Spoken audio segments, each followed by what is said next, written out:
ఇలా ఒక చిన్న వాక్యం మీతో పంచుకోవాలని ఇష్టపడుతున్నాను. హల్లెలూయా. సరే, వాక్యం లేకొద్దాం. 86వ కీర్తన. ఈ 86వ కీర్తనలోని 7 విషయాలు మనం గమనించగలం. పిల్లరా, ఇక్కడ ఆ 7 విషయాలు ఏంటో నేను మీకు చెప్పేక ముందు కొంత దీని గురించి చెప్పాలి కదా. 86వ కీర్తన గురించి మనం చెప్పాలి కదా. ఇదేంటి అంటే దావీదు భక్తుని యొక్క ప్రార్థన.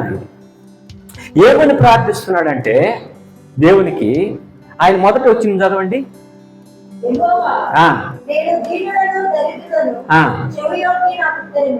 రెండవ వచ్చింది చదవండి.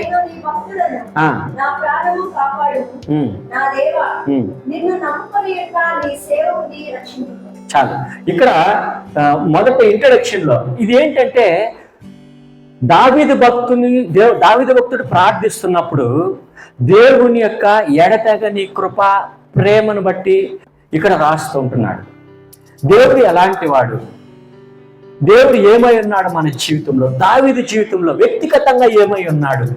వ్యక్తిగతంగా దావీదు దేవునికి మొరపెట్టుకుంటూ, అయ్యా నీ ప్రేమ నీ కృప చాలా గొప్పది నాయనా, అది ఎడతెగనిది, అది నిత్యము నన్ను నడిపించేదిగా ఉంటుంది అని భక్తుడు ఆయన ప్రార్థన చేస్తున్నాడు. ఆయన ఏమంటున్నాడంటే, ప్రభువా నువ్వు నాకు ఉత్తరం ఇచ్చేవాడు, నాకు చెవి ఎగ్గి నా ప్రార్థన ఆలకించేవాడివి, నేను దరిద్రుణ్ణు, నాకు అవసరత ఉంది కదా,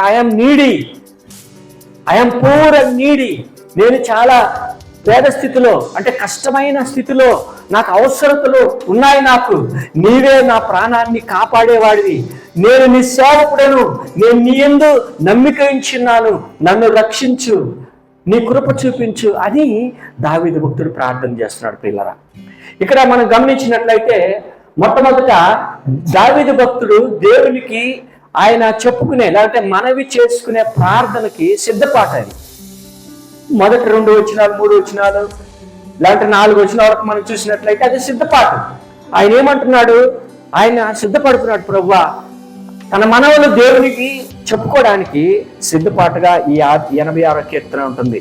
ఆయన ఏమంటే తన విన్నపములు, తన మనవలు, తన బాధలు ఆయన ఏం చెప్తున్నాడంటే దేవునికి తెలియజేసి, ఎందుకంటే దేవుడు మన ప్రార్థన వినేవాడుగా ఉన్నాడు అని గ్రహించి ఆయన ప్రార్థిస్తుంటున్నాడు. అంతేకాదు దేవుడు మాత్రమే నా ప్రార్థనకి జవాబు ఇవ్వగలడు అన్న ఉద్దేశంతో దావీదు భక్తుడు ప్రార్థన చేస్తున్నాడు. రెండో కార్యం మనం చూసినట్లయితే ఈ అధ్యాయం అంతా కూడా తనను తగ్గించుకొని దేవుణ్ణి స్తుతిస్తున్నాడు దావీదు భక్తుడు. ఆయన హృదయపూర్వకంగా దేవునికి ఆయన ఏం చేస్తున్నాడు, భయభక్తులు తెలియజేస్తున్నాడు, ఆయన స్తుతిస్తున్నాడు, దేవుని స్తుతిస్తున్నాడు దావీదు ఇంకా ఏమంటుంటే వ్యక్తిగతంగా దేవునికి తన మనవులు తెలియచేస్తూ తప్పకుండా దేవుడు నా ప్రార్థన వింటాడు అన్న ఒక ఉద్దేశంతో, expecting God to answer his prayers. దావీదు చేస్తున్న ప్రార్థనలో దేవుడు తప్పకుండా నా ప్రార్థనలు వింటాడు అన్న ఒక నమ్మకంతో, ఒక ఎదురుచూపుతో దావీదు ప్రార్థన చేస్తుంటున్నాడు. అంతేకాదు దేవుని యొక్క మంచితనాన్ని ఇక్కడ దావీదు భక్తుడు చూడాలనుకుంటున్నాడు. ఇక్కడ మనం ఈ అధ్యాయంలో చూసినట్లయితే దేవుని యొక్క మంచితనము, ఆయన ఇచ్చే దాంట్లో, ఆయన క్షమించే దాంట్లో కనిపిస్తుంది. మనం దేవుడు ఎలాంటి వాడు అని 86వ కీర్తనలో మనం చూడగలం. దేవుడు మనకి సమస్తాన్ని దయచేవాడు, మనల్ని క్షమించేవాడు, మనల్ని కాపాడేవాడు, సంరక్షించేవాడు. దేవుడు శక్తిమంతుడు, ఆయన మాత్రమే సర్వాధికారం, సర్వశక్తి కలిగిన దేవుడు. ఆయనకి మించిన ప్రేమ, దయ, కృప ఈ ప్రపంచంలో ఎవరు మన మీద చూపించలేరు అన్న ఉద్దేశంతో భక్తుడు ప్రార్థన చేస్తూ ఉంటున్నాడు. అంతేకాదు ఈ గ్రంథకర్త, ఈ కీర్తనకారుడు ఏమంటున్నాడంటే దేవుని యొక్క మంచి లక్షణాన్ని ఆయన గమనిస్తున్నాడు ఈ అధ్యాయంలో. God's character. ఆయన ఏమంటున్నాడంటే దేవుడు మనం ప్రార్థించినప్పుడు మన ప్రార్థన ఆలకించడానికి ఆయన ఎంతో కనికరం కలిగిన దేవుడు, ఎంతో కనికరం కటాక్షంతో మన ప్రార్థన ఆలకించేవాడు అని దావీదు ఎదురు చూస్తూ అడుగుతున్నాడు. అంతేకాదు ప్రియులారా, దావీదుకు అవసరతలు తెలుసు, ఆయనకి ఎంత అవసరత ఉంది, ఆయనకి ఎంతో అవసరత ఉందని ఇక్కడ దావీదు దేవునికి తెలియజేసుకుంటున్నాడు. అంతేకాదు దావీదు యొక్క పరిశుద్ధతను కూడా ఇక్కడ మనం చూసుకుంటున్నాం. ఆయన ఏమంటే నేను పాపిని అని ఒప్పుకుంటున్నాడు. ఆయన గ్రహిస్తున్నాడు, ఆయన దావీదు గ్రహిస్తున్నాడు, నేను పాపిని గ్రహిస్తున్నాడు. అంతేకాదు అనేక మంది పరిశుద్ధుల మధ్య నేను ఉంటున్నాను, నేను కూడా ఒక పాపిగా ఉంటున్నాను అన్న ఉద్దేశంతో ఈ దావీదు దేవునికి మొరపెట్టుకుంటున్నాడు. అంతేకాదు ఈ ప్రార్థనలో ఏముందో తెలుసా, నేను దేవునికి సంబంధించిన వాడిని, తనను తాను దేవునికి కనెక్టింగ్ హిమ్ టు గాడ్. ఒక సంబంధం, సత్సంబంధం కలిగి దేవునికి దావీదుతో ఒక సంబంధం కలిగి ఆయన జీవించాలా అన్న ఉద్దేశంతో ఈ భక్తుడు ఈ కీర్తనను రాస్తూ ఉంటున్నాడు. ఇకపోతే ఈ 7 కార్యాలు ఏంటి చూద్దామా. మొట్టమొదటిది, దేవుడు దయాళుడు, ఆయన క్షమించుటకు సిద్ధ మనసు గలవాడు, కృపాతిశయము గలవాడు, మహాత్యము గలవాడు, ఆశ్చర్య కార్యములు చేయువాడు, అద్వితీయ దేవుడు, అధిక కృప గలవాడు. 7 కార్యాలు మనం ఇక్కడ చూడగలం. ఇక్కడ 7 కార్యాల్లో మనం చూసినట్లయితే 4వ వచనం చదువుతున్నా. ప్రభువా, నా ప్రాణము నీ వైపునకు ఎత్తుచున్నాను, నీ సేవకు నీ ప్రాణము సంతోషింపచేయము. ఆయన ఏం చేస్తున్నాడంట, తన ఆత్మను తన ప్రాణాన్ని దేవుని వైపు ఎత్తుతున్నాడు. దేవుని వైపు ఆయన దేవుని ఎదుట కూర్చొని అడుగుతాడు, నేను నా హృదయాన్ని, నా ఆత్మను, నా ప్రాణాన్ని నీకు సమర్పించి అడుగుతున్నాను. నీ సేవకుని ప్రాణం, లేకపోతే నీ సేవకుని నువ్వు సంతోషింపచేయి అని 5వ వచనం ఏమంటే, ప్రభువా నీవు దయాళుడు అని అంటున్నాడు. మొదటి మాట, నీవు దయాళుడవు. 1 నుంచి 7 వచనాలు కానీ మనం కానీ చూసినట్లయితే ఈ అధ్యాయంలో ఇక్కడ ఏంటంటే, దేవుణ్ణి ఈ కీర్తనకారుడు తన యొక్క సహాయం, ఇంటర్వెన్షన్ లేకుంటే సహాయం కొరకు ఆయన వేడుకుంటున్నట్టు మనం చూస్తున్నాం. ఆయన కష్టాలు, వేదన, బాధలు ఉంటున్నాయి, దేవుడు తప్పకుండా నా ప్రార్థన ఆలకిస్తాడు అని 2 నుంచి 5 వచనాల్లో మనం చూడగలం. ఇక్కడ ఆ విధంగా వ్యాఖ్యానంలో చూసినా కూడా మంచి మీనింగ్స్ ఉంటున్నాయి ఇక్కడ. కానీ ఇక్కడ ఏంటి, 5వ వచనంలో ప్రభువా నీవు దయాళుడవు. మన దేవుడు ఎలాంటి వాడంట, దావీదు చెప్పినట్టు ఆయన దయాళుడు. దయాళుడు అంటే దయ చూపించేది. హల్లెలూయా, హల్లెలూయా. మన దేవుడు కోపించేవాడు కాదు, కోపించే విషయంలో నిదానస్తుడు మన దేవుడు. దయ చూపించే విషయంలో మన దేవుడు ఎంతో సంతోషించి సమీపముగా ఉంటున్నాడు. మన దేవుడు దయాళుడు.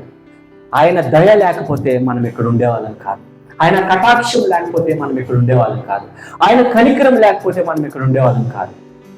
ఆయన దయాళుడు అన్నప్పుడు మనము కూడా దయ కలిగి ఉండాలి, మనము కూడా కరుణ చూపించాలి, మనము కూడా కనికరించాలి కదా. మనకి కఠినమైన హృదయాలు ఉండకూడదు. మన దేవుడు కఠినస్తుడు, మన దేవుడు దయాళుడు, ఆయన దయ చూపించేవాడు. మనం ఎన్ని మార్లు మనము దేవునికి వ్యతిరేకమైన కార్యాలు మనం చేసినవాడు. వ్యతిరేకమైన కార్యాలు అంటే ఏంటి, పెద్ద పాపం, నేరం కాదు, ఘోరం కాదు. కొన్నిసార్లు ఆయన మాట వినం, కొన్నిసార్లు సమయం ఉండదు ప్రార్థించడానికి, కొన్నిసార్లు మనము బైబిల్ చదవడానికి సమయం ఉండదు, కొన్నిసార్లు దేవుని కార్యాలు జరిగించడానికి సమయం ఉండదు, కొన్నిసార్లు దేవుడితో గడుపుటకు మనకు సమయం ఉండదు. అలాంటి సమయంలో కూడా దేవుడు నీ పట్ల దయ చూపించేవాడుగా ఉంటున్నాడు. ఎందుకంటే ఆయన నిన్ను నన్ను ఎన్నుకున్నాడు. పిల్లరా, మనం ఆయన బిడ్డల, ఆయన మన తండ్రి. ఒక తండ్రి తన కుమారుడికి ఏం కావాలో అది శ్రేష్టమైన ఈవులు ఇచ్చేవాడుగా ఉంటున్నప్పుడు మన పరలోకపు తండ్రి ఇంకా మనకి ఎంత ఈవులు ఇచ్చేవాడుగా ఉంటున్నాడు ఒకసారి ఆలోచించేయండి. అందుకే నీ పట్ల, నా పట్ల ఆయన దయ కలిగి ఉంటున్నాడు. ఆయన దయాళుడు.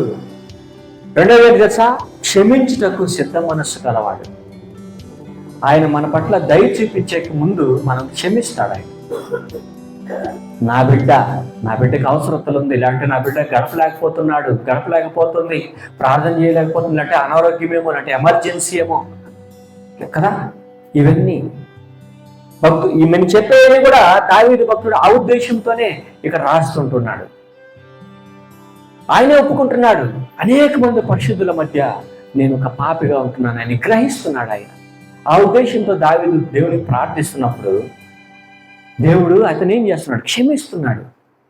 క్షమించి తన కనికరాన్ని అతని మీద చూపించేవాడుగా ఉంటున్నాడు. ఇక్కడ నీవు నేను ఒకవేళ దేవునికి మనం దూరంగా ఉంటున్నట్లయితే మనం ఏం చేయాలి, దావీదు భక్తుడిలాగా ప్రార్థన చేయాలి. ప్రభువా నా ప్రార్థన ఆలకించు, కదా. నాకు అవసరత ఉంది, నేను పేదవాడిను, నాకు అవసరతలు ఉన్నాయి, నువ్వే నాకు సహాయం చేయాలి, నేను నీ సేవకుని. మనమంతా ఎవరిమి? అయ్యా మేమందరం నీ భక్తులము అని అడగాలి మనం.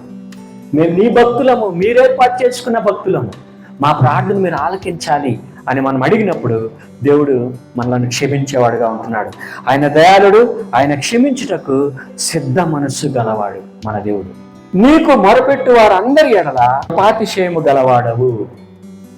ఎవరైతే దేవునికి ప్రార్థిస్తున్నారో వారందరి పట్ల ఆయన ఏమై ఉన్నాడంట? కృపాతిశయము గలవాడు. కృపాతిశయం అంటే ఆయన కృప చూపుటకు సంతోషించేవాడు మన దేవుడు. మన దేవుడు ఎవరంట?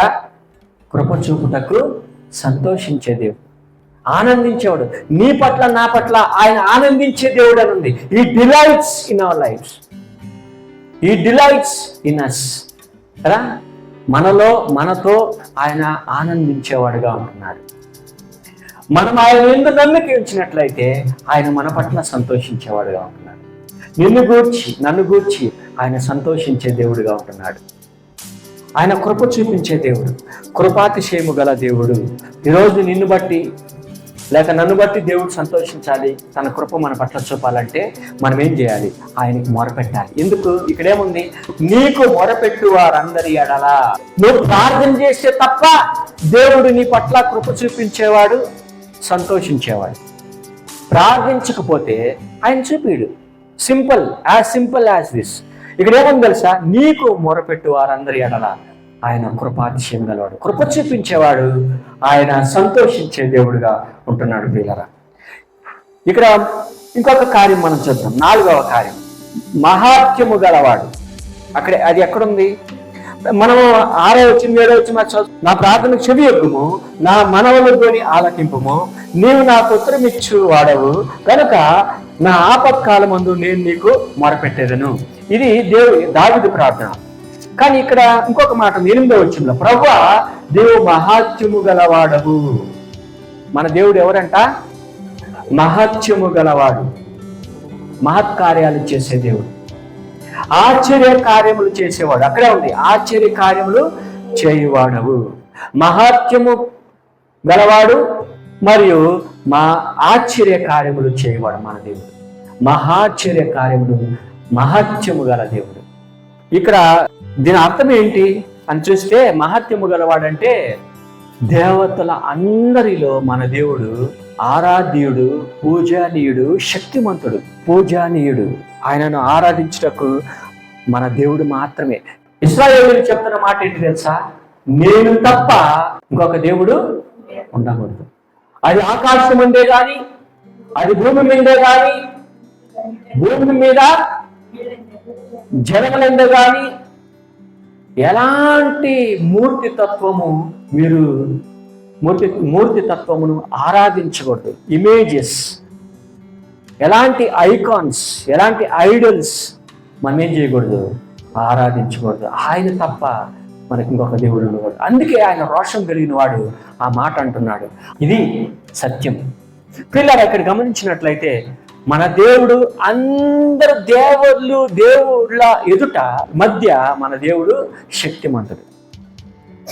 ఇక్కడ ఇశ్రాయేలీయులు చాలాసార్లు తిరుగుబాటు చేస్తూ ఉంటున్నారు. వాళ్ళు దావీదు భక్తులు అందుకే హెచ్చరిస్తున్నాడు, మనం ఏం చేయాలి? We have to worship our living God amongst the God's.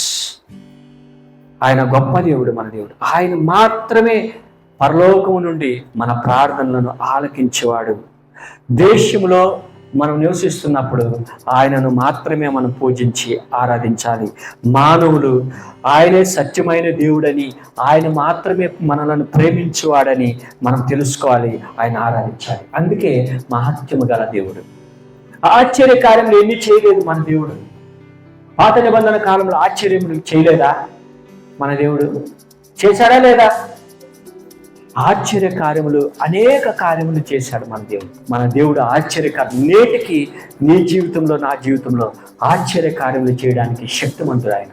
ఇక్కడ ఇంకొక మాట ఉంది కదా, నీవే అద్వితీయ దేవుడు. ఆశ్చర్య కార్యములు చేయవాడు మరియు అద్వితీయ దేవుడు.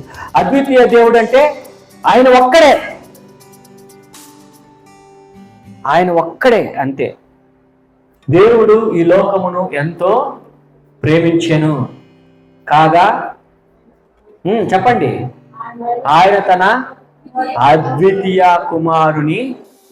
కుమారునిగా పుట్టిన వాని యందు విశ్వాసముంచు ప్రతివాడును నశింపక నిత్య జీవము పొందినట్లు ఆయనను అనుగ్రహించాను. దేవుడు క్రీస్తు ప్రభువు వారిని అనుగ్రహించాను నిన్ను నన్ను రక్షించడానికి, తన రాజ్యమును మనకు ప్రకటించడానికి, రాజ్య స్వార్థ చేయడానికి, తన రాజ్యంలో మనలందరినీ చేర్చుకోవడానికి. ఆయన ఉద్దేశం, ఆయన చిత్తం ఏంటో మనకు తెలియదు ఈ లోకం అంతమైన తర్వాత.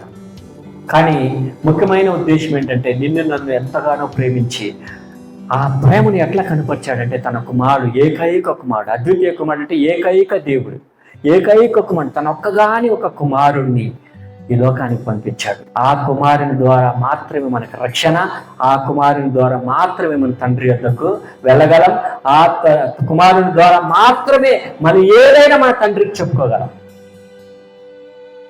అది ఇక్కడ అద్వితీయ దేవుడు అంటే ఒకే ఒక ఆయన మాత్రమే దేవుడు. అంటే నేను ఇందాక చెప్పినట్టు ఇశ్రాయేలీయులకు అనేక మార్లు ఆయన హెచ్చరించినాడు, నేను తప్ప మీకు ఇంకొక దేవుడు ఉండకూడదు. చివరి మాట ఏంటి తెలుసా? అధిక కృపగలవాడు. ఎక్కడుంది ఈ మాట? అధిక కృపగలవాడు 13వ వచనంలో ఉంది. ప్రభువా నా దేవా, నా ఎడల నీవు చూపిన కృప అధికమైనది, పాతాళపు అగాధము నుండి నా ప్రాణమును తప్పించి ఉన్నావు. ఇక్కడ చాలా స్పష్టంగా ఉంది, ప్రభువా నా దేవా, నా ఎడల నీవు చూపిన కృప, చదవండి, నీవు చూపిన కృప అధికమైనది.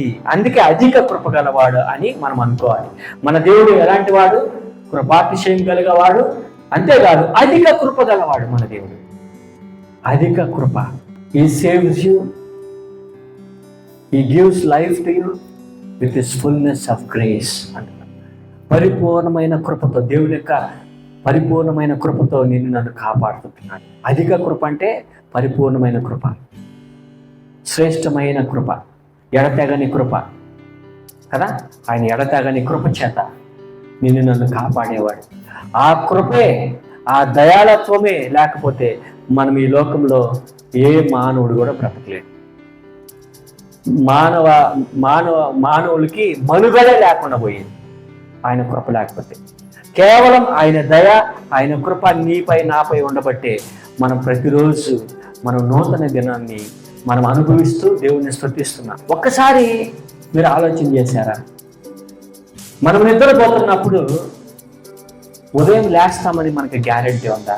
కానీ మనం ప్రార్థన చేసుకుని, ప్రభువా నీ చిత్తమైతే, నీ రాకరాల్సమైతే ఇంకొక దినాన్ని మా జీవితంలో అనుగ్రహించగలిగితే నేను స్తుతిస్తాను అంటాం. మనం ప్రార్థన చేసుకుని నైట్ టైంలో పండుకునేటప్పుడు. ఈ ప్రార్థన యూదుల తల్లులు తన పిల్లలకి నేర్పించే ప్రార్థన. అదే ప్రార్థన యేసు ప్రభు శిలువ మీద కూడా పలికాడు, నా తండ్రి నీ చేతికి నా ఆత్మను అప్పగిస్తున్నా. అది ఊరక ఆయన పలకలేదు, అది ప్రతి యూదుల తల్లి, జూయిష్ ఉమెన్ అంట కదా, ఆ యూదుల తల్లి తన పిల్లలకి నేర్పించే ప్రార్థన అది. వాళ్ళు ప్రతిరోజు రాత్రి పండుకునేటప్పుడు ఆ ప్రార్థన చేయాలి. ఆ ప్రార్థన యేసు ప్రభువు వారు చేశాడు, మనం కూడా చేయాలి. ఎందుకంటే ఉదయం మనం లేస్తామో లేమో మన చేతుల్లో లేదు, కేవలం ఆయన కృప, ఆయన దయ. ఆయన నిన్ను కనికరించి నీ పైన కృప చూపించి దయ చూపిస్తేనే ఉదయం మనం లేస్తాం. లేకుంటే నిద్రపోతున్నప్పుడు మనకేం జరుగుతుందో మనకే తెలియదు. మెడికల్ సైంటిస్ట్ కూడా తెలియదు నిద్రపోయేటప్పుడు ఏం జరుగుతుందని. లేస్తేనే మనం బ్రతికున్నామని తెలుస్తుంది, కానీ నిద్రపోతున్నప్పుడు మనం ఏమై ఉన్నాం మనకు తెలియదు. దేవుడు ఆ విధంగా మనల్ని సృష్టించాడు. మనం ఉదయం లేస్తున్నామంటే ఆ గొప్ప నిరీక్షణ మనం కలిగి ఉంటున్నాం. అది ఆ నిరీక్షణ ఉండబట్టే, ఆ నమ్మకం ఉండబట్టే మనం ఉదయం లేస్తున్నాం. అందుకే అంటున్నాం, నీ చిత్తమైతే, నీ రాకడాల్సిమైతే ఇంకొక నూతన దినాన్ని నా జీవితం లేదు, ఇంకొక నూతన దినాన్ని ఇచ్చి నూతన కృపతో నన్ను బలపరచు అని మనం ప్రార్థన చేస్తాం. అందుకే ఈరోజు నేను దేవుని మందిరంలో కూర్చొని దేవుడిని ఆరాధిస్తున్నాం ప్రియులారా. హల్లెలూయా, హల్లెలూయా. మన దేవుడు దయ చూపాడు, అధిక కృప కలిగిన దేవుడు. ఇంకా దాని తర్వాత చాలా వచనాలు ఉన్నాయి. ఆయన 10వ వచనంలో ఏముంది తెలుసా? ప్రభువా నీవు దయా దాక్షిణ్యము గలవాడు, దయాదాక్షిణ్యము గల దేవుడు, దీర్ఘశాంతుడవు, కృపా సత్యములతో నిండిన వాడవు. చూడండి, మన దేవుడు ఎలాంటి వాడంట? దయాదాక్షిణ్యము గలవాడు, దీర్ఘశాంతుడు, కృపా సత్యములతో నిండినవాడు. నా తట్టు తిరిగి నన్ను కరుణింపము, నీ సేవకునికి నీ బలం అనుగ్రహింపము, నీ సేవకురాలి కుమారుని రక్షింపము. యెహోవా, నీవు నాకు సహాయుడవై నన్ను ఆదరించుచున్నావు.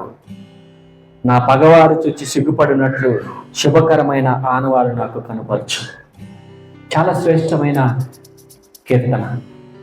దావీదు భక్తుడు, నన్ను కరుణింపు, నీ సేవకుని కరుణింపు.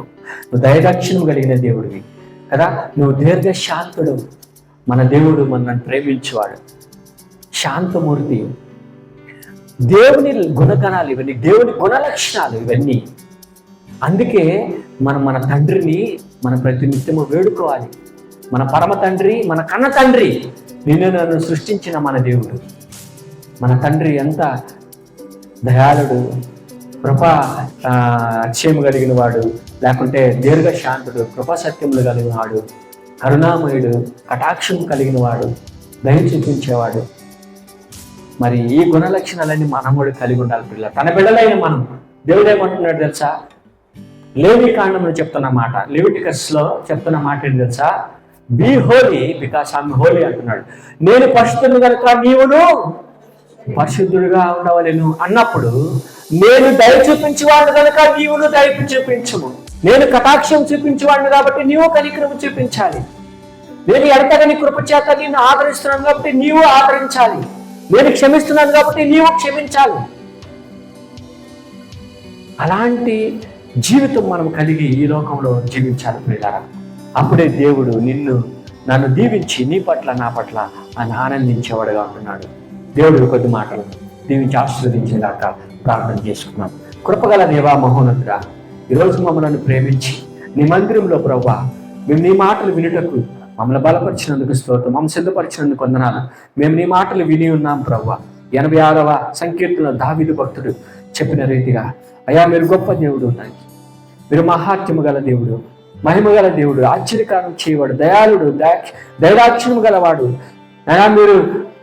మీరు మా పట్ల దయ చూపించేవాడు ప్రభా, కనికరం చూపించే దేవుడు ప్రభా. నీకు వందనాలు దేవా. మేము కూడా నీ బిడ్డలుగా ఈ లోకంలో అలాంటి మంచి గుణలక్షణాలు కలిగి జీవించటకు మాకు శక్తిని, బలమును ప్రసాదించమని, అటు కృపను మాకు దయచేయమని ప్రార్థన చేస్తున్నాము, అడిగి వేడుకుంటున్నాము తండ్రి. ఆమేన్.